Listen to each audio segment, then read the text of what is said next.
Hi, my lovely. Hi. In 2019, Courtney Hadwin's parents found her holding scissors to her throat not to die, but to destroy her voice forever. The same voice that got her the golden buzzer on AGT. The same voice Simon Cowell called supernatural. At just 15, she believed her gift was cursed. She'd already received death threats, spent 3 months locked in her bedroom, couldn't even speak to delivery drivers. The girl who stunned 310 million viewers was now Googling how to damage vocal cords. The truth about what really happened will shock you. Courtney Hadwin was born on July 6, 2004, in Hartlepool, a small industrial town in England. Her parents, Anne-Marie and Paul, worked hard. Her mum cleaned offices at night, and her dad worked at the shipyard. At just 8 years old, something strange and amazing happened. While alone in her bedroom, Courtney was listening to her grandfather's old Janis Joplin records. Then, without warning, she started to sing. Her voice didn't sound like a child's. It was raspy, powerful, and full of soul, something nobody expected from someone her age. Her parents were shocked. They thought maybe someone had broken into their house. The sound was that strong. Neighbors even stood outside wondering where this voice was coming from. Doctors later said Courtney had an unusual vocal cord structure. It gave her voice a rough, smoky tone that usually only comes after years of wear or a lifetime of smoking. But Courtney had it naturally at 8. But while her voice stunned people, her mind was battling something else entirely. Courtney suffered from severe social anxiety. At school between the ages of 6 and 12, she barely spoke to anyone. In fact, records showed she said fewer than 100 words a year to people outside her family. She didn't even ask to use the bathroom aloud. She wrote it down on paper. At lunch, she would hide in closets just to avoid people. Her psychologist said her anxiety was on the same level as adults with PTSD. Her parents had to choose between heating their home or paying for therapy.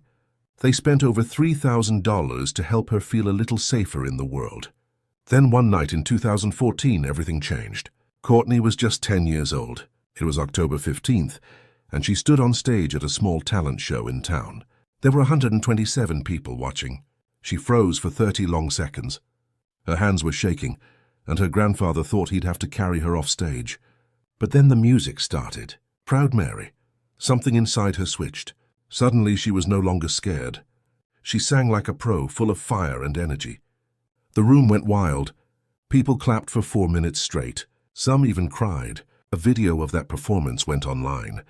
Within 2 days, it had 50,000 views. Her grandfather, Bill Hadwin, became her rock. A retired steelworker, he stepped in to help. He was 68, but he didn't care. Between 2014 and 2018, he drove over 47,000 miles in his old Ford Focus. He took Courtney to every show and audition. He kept track of everything in a notebook, even gas money and the snacks they bought after shows. He spent his entire pension, $8,400, on her. He even sold his tools to pay for a recording session. He didn't know anything about music or the internet, but he taught himself how to run a Facebook page and YouTube channel. When Courtney had her first big audition in London, he drove 312 miles and slept in his car to save money. Everything he did came from pure love and belief. Then came her biggest chance, The Voice Kids UK, in 2017. But getting there wasn't easy. 3 talent shows had already rejected her, saying she was too unusual. But that uniqueness was exactly what made her special. At 14, she was still shy and quiet off stage. But once the music started, it was like watching a different person. She became fierce and fearless. Producers tried to get her to sing a pop song. Instead, she picked Nutbush City Limits by Tina Turner, a song from 1973. She knew it was a risk, but she trusted her gut, and it paid off. The moment she started singing, the judges were stunned. will.i.am called her performance supernatural. He had seen thousands of auditions, but this one shook him. The other judges were silent, watching in disbelief as this shy teenager transformed into a rock legend. That moment went viral. People couldn't believe what they had seen. She kept performing with that same energy all the way to the finals, but she didn't win. Jess Foley took the top spot. Yet what happened next made headlines. Jess admitted in interviews that she thought Courtney should have won. She said Courtney's performances were so powerful that they raised the entire competition. Industry experts agreed. Some even said Courtney lost because her style was too intense for a family show. But in the end, not winning gave her freedom. She wasn't tied to a UK record deal. She could now explore bigger things. But fame also brought pain. Back at school, Courtney became a target. Some classmates mocked her performances, calling her the screaming girl. They made memes and jokes that spread fast online. It wasn't just teasing. It became cruel. Teachers found her crying in hallways. Her grades dropped. The same talent that made people love her on TV was now being used against her by kids at school. Courtney Hadwin's journey to America's Got Talent started with a risk that most families would never take. Her parents, Paul and Anne-Marie, lived in a small village in County Durham. They didn't have much money. Paul worked as a joiner. Anne-Marie was a part-time teaching assistant. But they believed in their daughter so much that they took out a $3,000 loan secured against their house. That was almost 3 months of their income. They sold Anne-Marie's car. They cancelled a holiday. All of it just to get Courtney to Los Angeles for the audition. They had no guarantee she would even make it past the first round. If things went wrong, they could have lost everything. And things almost did go wrong. On July 10th, 2018, just hours before her audition, Courtney froze in her hotel room. She had a full-blown panic attack. She couldn't talk, couldn't move. She cried silently for hours. Her mom had to dress her, carry her down the stairs when the elevator broke and help her into an Uber. Courtney was so shaken, she threw up twice on the way to the theater. She even begged to go back.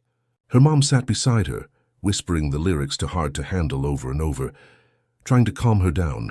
When they got there, the production team didn't know if she'd even be able to perform, but Courtney had prepared like her life depended on it. Between March and July 2018, she practiced Hard to Handle 247 times. She wrote it all down in a purple notebook. She rehearsed every day for hours in a garage her family turned into a studio. Neighbors complained about the noise. She wore out 3 outfits just from sweating too much. One split at the seams. Another had sweat stains that wouldn't come out. She lost 8 lbs from all the movement. Her vocal coach started to worry it was becoming unhealthy. But Courtney couldn't stop. She was all in. Even with all that effort, she still almost didn't get the chance. Simon Cowell's team rejected her twice. First in February, they said she sounded too much like other rock singers. Then again in April. They didn't think she had the X factor for American audiences. They told her to stick with local shows. Then just 12 days before filming, another contestant had to drop out because of visa issues. Her casting assistant remembered Courtney. She begged the producers to give her a shot. That's how Courtney finally got her place. And Simon Cowell hadn't even seen her audition tape before she stepped on stage. When she walked on that AGT stage in September 2018, her hands were shaking. She could barely hold the mic. She looked so shy and quiet. But then she opened her mouth and started singing Otis Redding's Hard to Handle. Everything changed. Her voice was bold, raw, explosive like Janis Joplin. The crowd was stunned. The judges couldn't believe what they were seeing. Her family always knew she was shy. Her grandfather once said she used to sing in her sleep. That made what happened on stage even more incredible. Her nerves didn't disappear. They became part of the performance. It was real. It was unforgettable. Howie Mandel didn't wait. Just 45 seconds into the performance, he hit the golden buzzer. It was the fastest one in AGT history. He was that sure. He compared it to the moment Clive Davis discovered Janis Joplin. He didn't even wait for the other judges to speak. Courtney was going straight to the live shows. It broke the format, but no one cared. Howie said he had never felt that kind of star power so quickly. That buzzer wasn't just a moment. It was history. Then the world found out. Her audition video hit 1 million views in the first 6 hours. By the end of the week, it passed 130 million. It went viral in every sense of the word. Tyra Banks said it had reached over 310 million by the time Courtney did her second live performance. That kind of reach was unheard of. And it wasn't because of marketing or ads. People shared it because they were blown away. One moment she was just a teenager from England. The next she was a global sensation. The video hit 50 million views on AGT's YouTube channel in just 5 months. Years later, Simon Cowell admitted he made a mistake, a big one. He said not hitting his golden buzzer for Courtney was the biggest regret of his judging career. He was reaching for the button when Howie hit it first. He said he was stunned, frozen, For a man who's known for being cold and quick to judge, admitting that showed just how much Courtney had moved him. That one audition changed how he looked at everything, and he never forgot it. The moment the episode aired, Courtney's life changed completely. In just 24 hours, she got over 50,000 messages online. Some were fans, some were weird, like marriage proposals, but a lot were serious offers from record labels and talent agencies. Some of them were offering millions before she even advanced. Her social media exploded.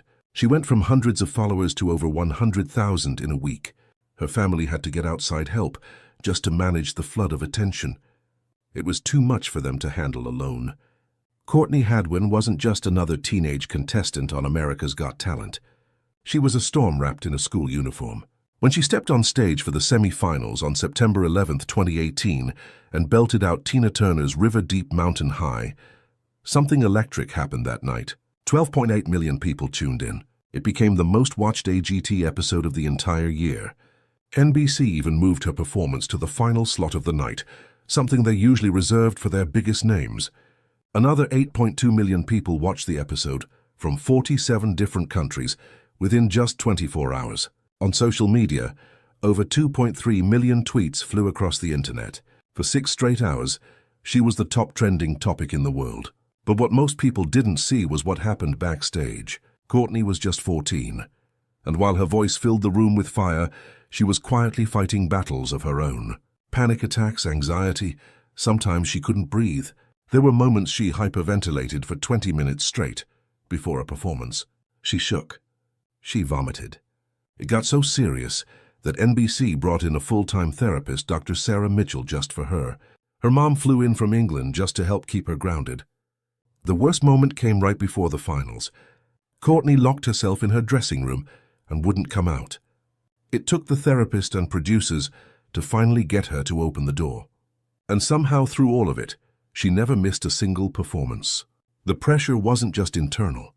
Outside the stage, the world was watching and betting.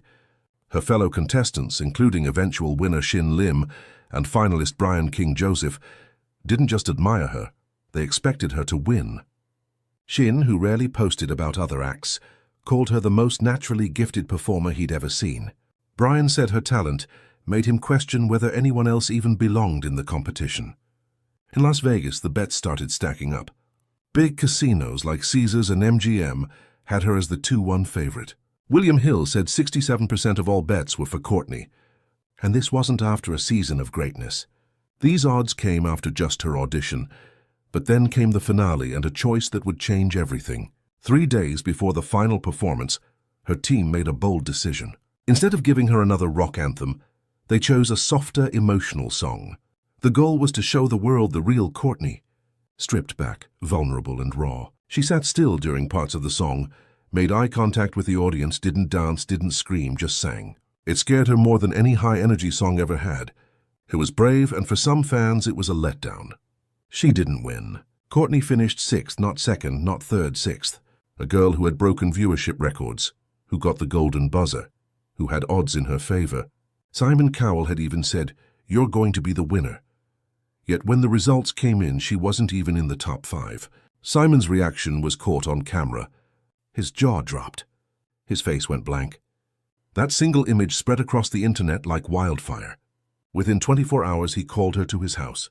Then he gave her a record deal with Psycho and Arista Records. The results didn't matter.